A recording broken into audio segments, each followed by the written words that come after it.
Sesungguhnya segala apa yang terjadi pada kita, ya, pahami sahabat, kitalah yang menariknya. Kesulitan kita yang menariknya, kemiskinan kita yang menariknya, tidak sembuh dari penyakit kita yang menariknya. Kita pahami, ya, bahwa sesungguhnya ada hukum kekekalan energi di alam ini. Boleh kita menyebutnya adalah sebagai hukum alam, tapi kita boleh menyebutnya adalah sebagai sunatullah, ya. Dan Allah sudah menyampaikan di dalam Al-Quran, sunatullah itu tidak bisa dirubah kecuali oleh Allah. Nah, setelah kita mengenali siapa diri kita, maka Anda sudah Abah ajak untuk mengenali diri kita yang sesungguhnya. Siapa diri kita itu? Tidak ada yang mawujud kecuali Allah, tidak ada yang wujud kecuali Allah. Maka setelah Anda menyadari siapa diri Anda, berarti kita sekarang punya modal kekuatan yang tidak terbatas. Maka inilah hati-hati dengan pikiran kita. Karena kamu itu siapa? Maka segala yang akan kamu pikirkan akan terjadi pada dirimu. Dan kebanyakan dari kita manusia selalu berpikir yang negatif. Yang Abah ingin sampaikan pada saat sakit, dia ingin sembuh. Itu cara yang salah. Pada saat dia miskin, ingin kaya. Itu cara yang salah. Ya. Inilah hukum kekekalan energi. Dikatakan bahwa energi adalah tidak bisa diciptakan, dan energi tidak bisa dihilangkan, tetapi energi hanya akan bisa dirubah bentuknya. Air yang Anda bawa ke dalam suhu sampai 0 derajat, air itu bisa dirubah menjadi es batu.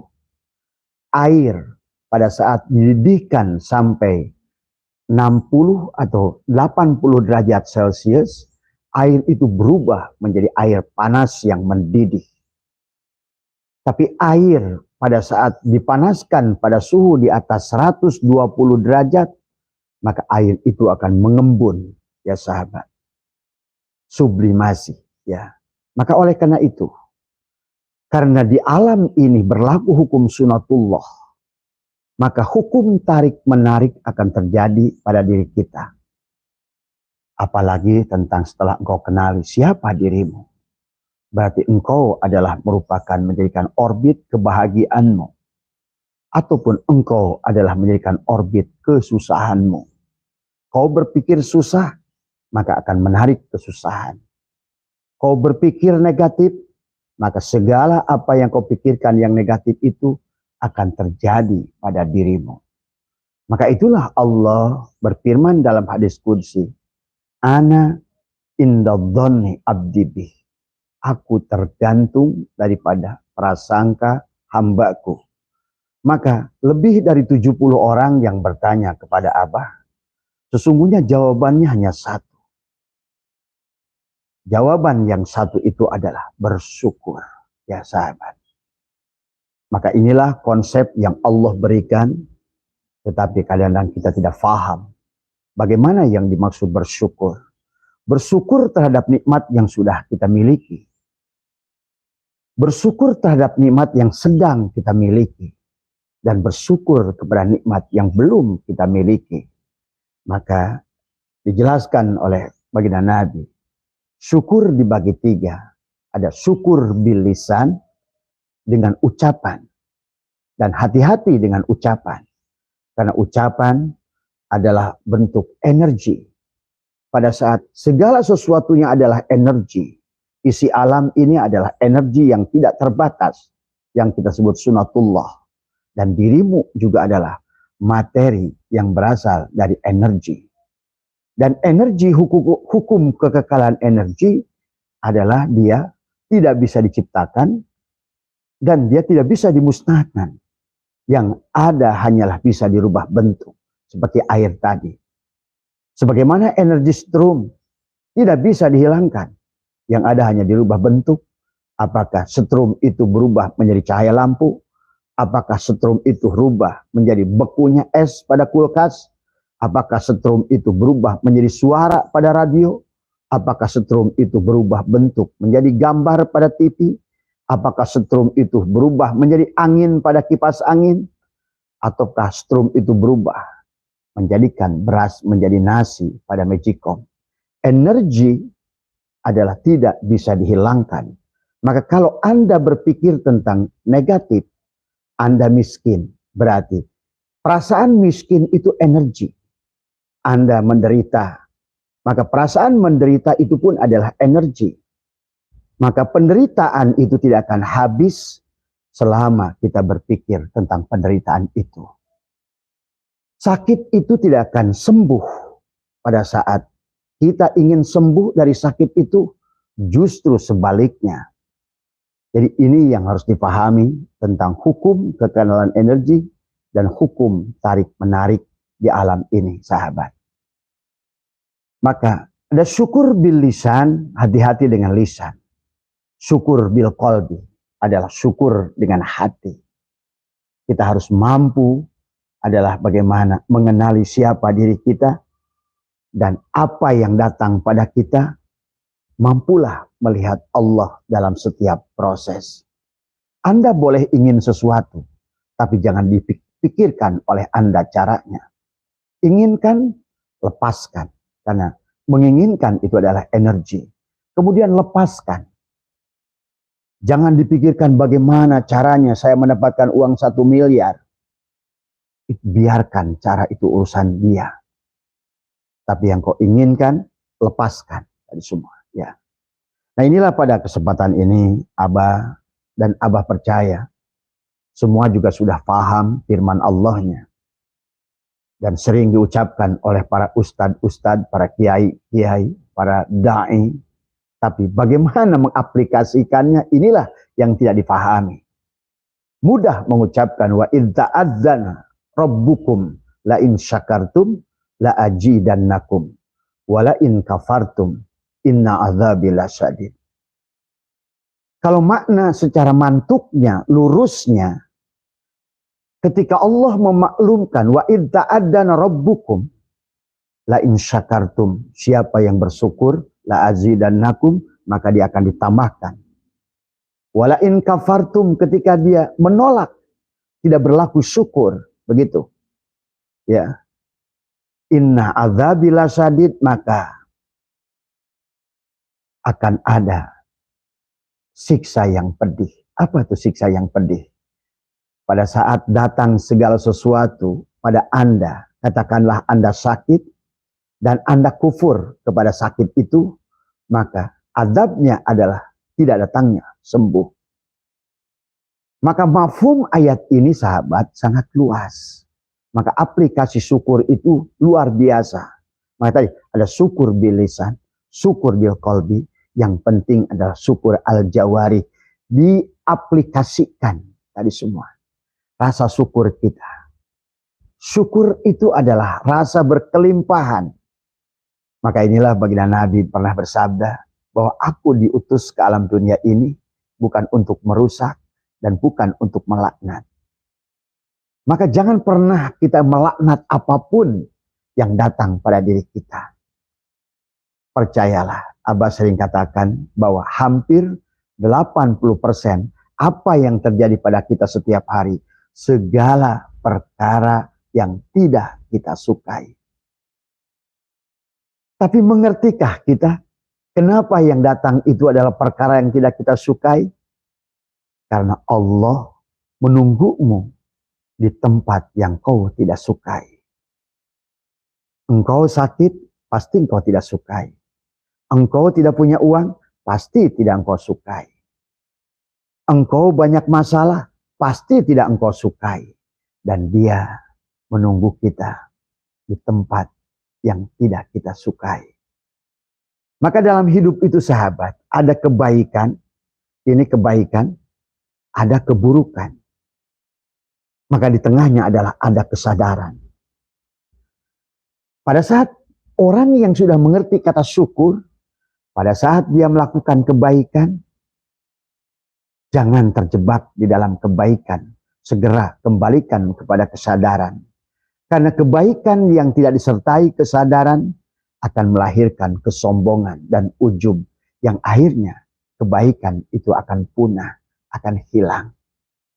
Dan sebaliknya pada saat Anda punya keburukan, karena manusia itu antara dua sisi itu, sebagaimana firman Allah, wa nafsi wa masawwaha falhamaha fujuraha wa taqwaha. Tapi di antara keduanya ada kesadaran. Sadar itu dzikir. Zakaru yadkuru dzikron, ingat. Maka ingatlah segala. Karena kebaikan yang tidak disadari dengan kesadaran akan merusak kebaikan itu sendiri. Dan keburukan yang ada tidak menyadari adalah juga akan sama. Keburukan itu akan bertambah buruk. Orang sakit akan bertambah sakit. Banyak sering orang bicara setelah jatuh tertimpa tangga. Maka Abah mungkin mulai sekarang akan mulai mengajak, ingin merubah kita semua, paradigma kita semua. Karena agama itu adalah bukan untuk membuat kesusahan. Sebagaimana Nabi bersabda, aku datang membawa cinta. Aku mendatang membawa rahmat. Wa ma arsalnaka illa rahmatan lil alamin. Maka jadilah kita ini sebagai khalifah Allah, sebagai khalifah pengganti Allah, untuk menaburkan benih cinta Allah, untuk menaburkan benih adalah kemaafan Allah Al-Ghafar, Allah Raufur Rahim, Ghafurur Rahim. Marilah kita tebarkan cinta, kasih sayang, karena inilah tujuan agama. Agama diadakan oleh Allah justru untuk meningkatkan kesadaran. Tapi justru sekarang agama malah sebaliknya menghilangkan kesadaran. Agama yang sudah berjalan 100 tahun terakhir ini di Indonesia adalah agama doktrin. Hanyalah orang ditakut-takuti neraka.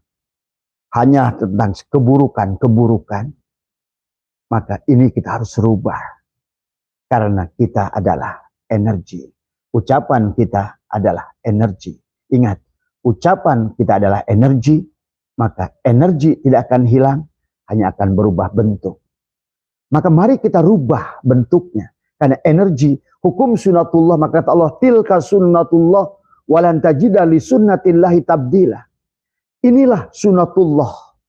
Dan kalian tidak bisa merubah sunnatullah. Seperti tadi, walaupun oleh anak ingusan sekalipun, pada saat air ditaruh di freezer, akan beku dengan sendirinya, nggak usah kamu pakai doa. Walaupun air kemudian dibawa walaupun orang gila sekalipun, dididihkan pada 80 derajat, maka dia akan mendidih walaupun oleh orang tanpa punya akal. Karena kesadaran tidak akan melihat agamamu. Kesadaran tidak akan melihat sukumu. Kesadaran tidak akan melihat siapa kamu. Tapi kesadaran adalah akan datang pada dirimu. Adalah sesuatu yang luar biasa. Inilah yang harus kita pahami tentang kehidupan adalah teori tarik menarik. Anda berpikir negatif, yang datang negatif. Dan ini hukum kekalahan energi.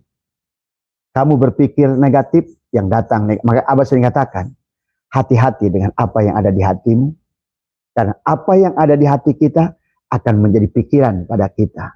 Apa yang ada di pikiran kita menjadi ucapan pada kita. Apa yang diucapkan oleh kita menjadi perbuatan pada kita.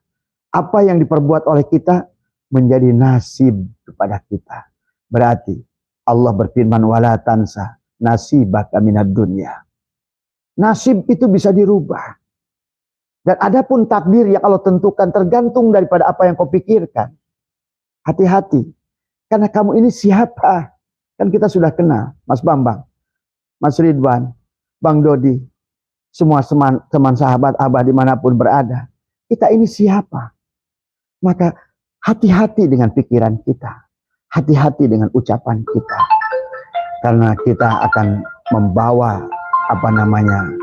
membawa kita kepada keburukan. Kalau kita berpikir buruk, maka kita akan membawa kepada keburukan. Nah inilah, mohon maaf ya, ini ada telepon sebentar ya. Tapi Abah juga nggak tahu cara mengangkatnya kalau seperti ini. Jadi inilah sahabat sebagai konsepnya. Maka sesungguhnya Allah berfirman di dalam Al-Quran itu, wa id ta'adzan, wa id ta'addan. Kalau diartikan apa? Kalau kita mengambil makna depag saja, secara pemahaman mantuknya tadi, wa id ta'addan. Ketika Allah telah memaklumkan, tapi kalau diambil mafhumnya, ketika Allah telah memaklumkan, ketika Tuhanmu telah memaklumkan pada dirimu, artinya apa? Kalau secara mafhumnya, kamu bisa menjadi seperti apa yang kau inginkan. Begitu. Ketika Allah Tuhanmu telah memaklumkan, wa id ta'addana rabbukum la in syakartum. Ketika engkau bersyukur, bersyukur itu merasa berkelimpahan. Jadi kalau ingin kaya, jangan pernah berpikir miskin. Karena hukum tarik menarik. Banyak orang ingin kaya yang dipikir miskin. Banyak orang yang sembuh dari penyakit yang dipikirin sakit. Anda banyak orang ingin lunas dari hutang, tapi yang dipikirinnya hutang terus. Inilah cara yang salah. Allah sudah ajarkan, la in syakartum, kalau kamu syukur, maka bagaimana mensyukurinya? Pada saat kamu punya hutang, katakan terima kasih ya Allah atas kelimpahan yang kau berikan ini. Terima kasih ya Allah atas rezeki yang telah kau berikan lalu, hari ini, dan rezeki yang akan kau berikan. Jangan lagi katakan tentang kata hutangnya. Karena pada saat engkau sebutkan kata hutang, maka kata hutang itu akan menjadi apa yang ada di hatimu. Dan apa yang di hatimu akan menjadi apa yang ada di pikiranmu, dan kau ucapkan. Maka tadi la insya itu, syukur itu bilisan. Kemudian bil qalbi. Kemudian syukur al-jawarih, bagaimana mengaplikasikan rasa syukur dengan menimbulkan rasa bahagia pada diri kita. Jadi pahamilah, pada saat kita sakit, Allah sedang percaya kita mampu menerima itu. Dan jangan kita berpikir minta sembuh. Karena pada saat kita minta sembuh, justru yang terjadi adalah sebaliknya. Berarti kita menolak sakit itu. Dan kita justru mengekalkan penyakit itu. Inilah metodologi la in syakartum la azidannakum. Kalau kamu syukur, Allah tambahkan nikmatnya. Maka pada saat kita adalah sakit misalnya, contoh, ya Allah, terima kasih atas kesembuhan yang telah Engkau berikan sebelumnya. Tuh. Maka Nabi Ayub sahabat didatangi oleh seorang malaikat, ya. Karena Abah tidak mau menyebutkan malak Jibril, karena katanya malak Jibril itu khusus untuk baginda Nabi Muhammad. Katakanlah malak, ya. Tadi semua. Wahai Nabiullah Ayub, engkau sakit sudah sekian lama. Bukankah engkau ini Rasul Allah? Kenapa tidak engkau minta pada Allah sembuh? Apa kata Nabi Ayub? Wahai malaikat, wahai malak. Tadi semua. Aku malu pada Allah. Aku begitu lama menikmati sehat. Aku lama menikmati dengan banyak uang. Maka Nabi Ayub itu dikisahkan punya istri 4 sebelumnya. Aku sudah lama menikmati segala yang telah Allah berikan. Maka hari ini aku menerima. Inilah sebetulnya Rasul sudah mengajarkan kepada kita. Maka bagi Nabi Muhammad mengatakan, aku diutus bukan untuk melaknat dan bukan untuk merusak. Karena aku diutus adalah untuk membawa rahmat. Maka ayo, karena kita adalah khalifah Allah dan Anda sudah kenal dengan diri Anda. Siapa diri Anda itu? Yang pada saat berzikir la ilaha illallah, dalam hati aku Allah dan diriku tidak ada. Berarti apa yang kau sangkakan, itulah engkau selalu minta pada Allah, tapi engkau lupa. Bagaimana Allah itu wa huwa ma'akum aina ma kuntum. Maka betapa bahayanya kalau orang tidak mengerti hukum tarik menarik, hukum kekekalan energi di alam ini. Tilka sunnatullah. Inilah sunnatullah. Walan tajida li sunnatillahi tabdila. Kalian tidak akan bisa merubah sunatullah. Jadi ini yang harus kita rubah, yang harus kita pikirkan tadi semua. Ingat, secara diri kita ini ada saraf sensorik, ada saraf motorik. Maka saraf kita, sel kita akan merekam. Kalau kamu berpikir tidak punya uang, yang akan datang adalah orang-orang yang tidak punya uang. Kalau kamu berpikir masalah, yang datang bukan adalah solusi, tetapi yang datang adalah membawa masalah lebih buruk lagi. Maka Abah sering pernah ajarkan, jangan pernah mengeluh dengan masalah. Karena mengeluhkan masalah sebenarnya mengkekalkan daripada masalah itu sendiri. Karena what you think, what you get. Apa yang kau pikirkan, itulah yang akan kau dapatkan.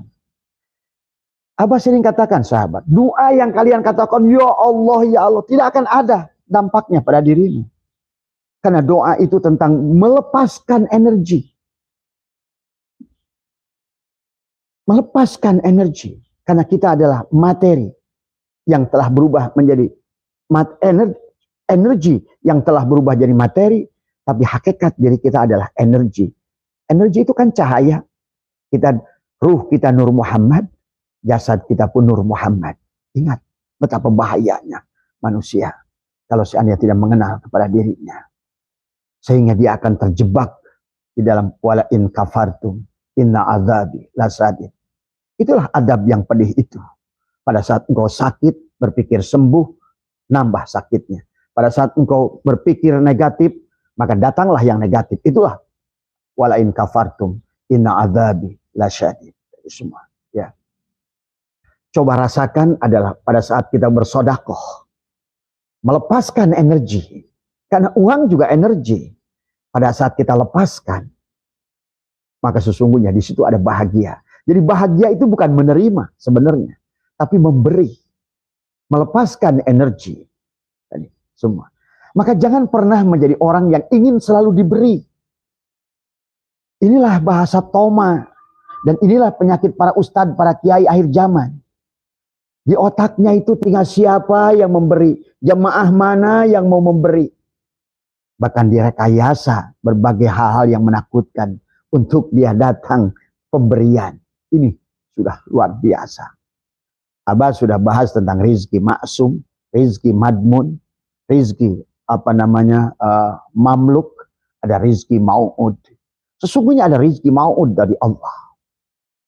Ada yang diberikan kata Allah untuk orang-orang bertakwa. Wa may yattaqillaha yaj'al lahu makhraja wa yarzuqhu min haitsu la yahtasib.